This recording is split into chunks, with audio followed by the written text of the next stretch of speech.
They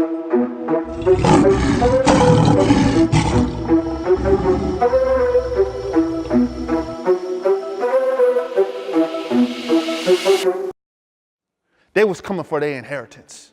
And there wasn't nothing that was going to stop them from grabbing it. When I think about this migration, I see lions, packs of lions, different type of mentality. Eyes blazing on fire. Ain't nothing stopping me from getting my inheritance. I'm going to do whatever I got to do for my family and for the people that are coming up behind me. I don't care what it takes. I don't care what we got to do. I don't care how far we got to walk. I don't care how far we got to run. I'm going to do whatever it takes. I don't even care if our lives is on the line. They could try to kill me if they want. I don't care. I'm getting my inheritance. It was like there was this, what I call a migration mind shift. A migration mind shift. It was like they knew that it was time to get something better. It was time to get something more. They knew. I sat back though and I was looking at this like what gave them the courage to go? Like what pushed them over the edge? 6 million. What pushed them over the edge? How did they, what was it? And I'm sitting there thinking, I'm like, it was the few. It was the few that stepped up to the plate. It was the few, people like George Washington Carver. Let's talk, this is a real OG. Y'all want a real OG. Listen, my man, at that time, he had no business consulting some of the greatest farmers in the nation at that time. His butt at that time, what he should have been doing was picking cottons in the field. That's what he should have been doing at that time. If you ask the world, if you ask everybody else what he should have been doing, he should have had his butt in the cotton fields picking cotton. But my man is a consultant to some of the biggest farms in the nation, teaching them how to get their crops right. You want to know why? Because he knew what his inheritance was all about. He walking around cities where people are getting lynched and mobbed and they ain't touching him because he's after that inheritance. He had this different light about him. Listen, you can't allow nobody to put your light out. Once you allow that light to shine, they can't lynch the light. That's right. They can't lynch the light. Once it's going, they can't even touch you. He's walking around like an angel. They can't even touch him. The light is shining so bright, they need him. They can't lynch him. They need what he's got. You got to be willing to look inside of yourself and walk around like, I know what I got, and there's nothing you can do to take it because what I got is so valuable, you need it. You got people like Frederick Douglass. Come on, man. No business in the White House at that time. What you mean, you consulting the president? Consulting the president. I'm telling you right now, people are they're still getting lynched at this. People are still slaves at this time. And this man is consulting the president. Why? Because he understood what his inheritance looked like. He understood exactly what was his, and there was nothing, I'm talking about nothing that was going to stop him. He's walking into towns, they know who he is. The most pictured man, they say more pictured than the presidents at that time. They knew who he was. He walking in like, yep, I'm here, yep. I know what I'm doing. Next level, baby. You can't touch this. What I got's too valuable. You can try to take it off, but the world needs what I got, and you know that. You can't touch this. You got, Harriet Tubman. Different type of mindset. One that helped make this migration thing, like she was doing this migration thing before the migration thing even happened.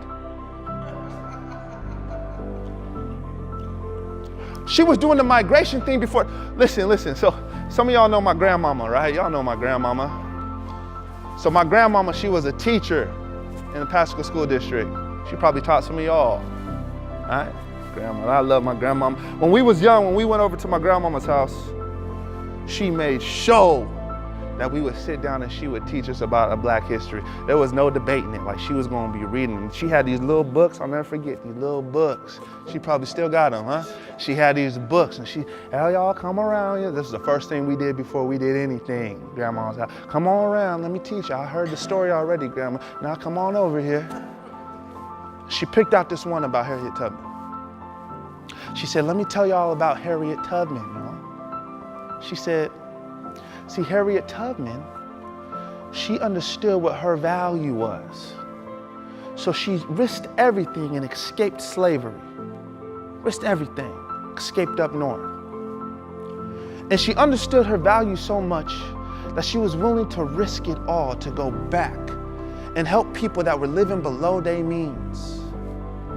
So she'd go back down dozens and dozens of times, risking her lives to help other people receive and understand what it is that their true value was, helping them escape to freedom. What a great story, right? You guys need to make sure that you guys understand your value and help other people be what they need to be, right? Great story. Then I started doing my research on Harriet Tubman and understand that it's not all peaches and rainbows with her. She was something different. She had a different type of mindset. Different type of mindset. See, Harriet, she walked around with two things. She walked around with her faith. They called her Moses. Her faith, she said she used to get visions from God. Like, she walked around heavy with her faith and a shotgun. And a shotgun. She had that shotgun for one of two things, okay? She had that shotgun. If there was any slave catchers or anybody that was going, she wouldn't hesitate to blow she didn't hesitate. Or this was the other thing. If you hooked up with Harriet Tubman as a slave wanting to get free, and at any moment that you thought about being scared and turning back, she would take that gun out, she'd point it straight at your face, and she said, you will be free or die. She would not hesitate. She was not going to let anybody ruin the Underground Railroad. You wasn't going to be snitching. You either going to be free or die. You ain't snitching. Not even giving them an opportunity.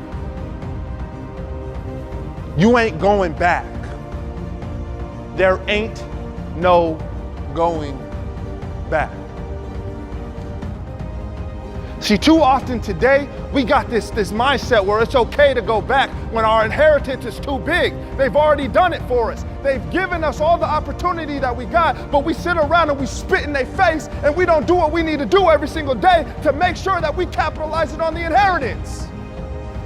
The inheritance is too sweet. They didn't put their lives on the line. It's too sweet. Are you making sure that you are doing every single thing that you can do, every inch of your fiber of your being, all your soul? Are you doing what you got to do to take care of the inheritance? Because the second you turn back and go back, you die. You might as well put the shotgun to the back of your head. Boom. There ain't no going back. It's only moving forward to the next level. I'm talking migration. I'm talking about relocating, moving yourself, your mind, your family, every opportunity that you got to something better. Are you doing that, or are you just letting it slip by?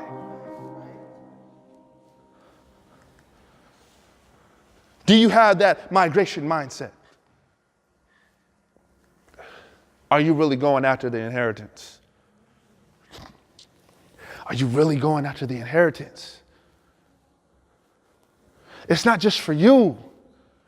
It's for the generation that's coming behind.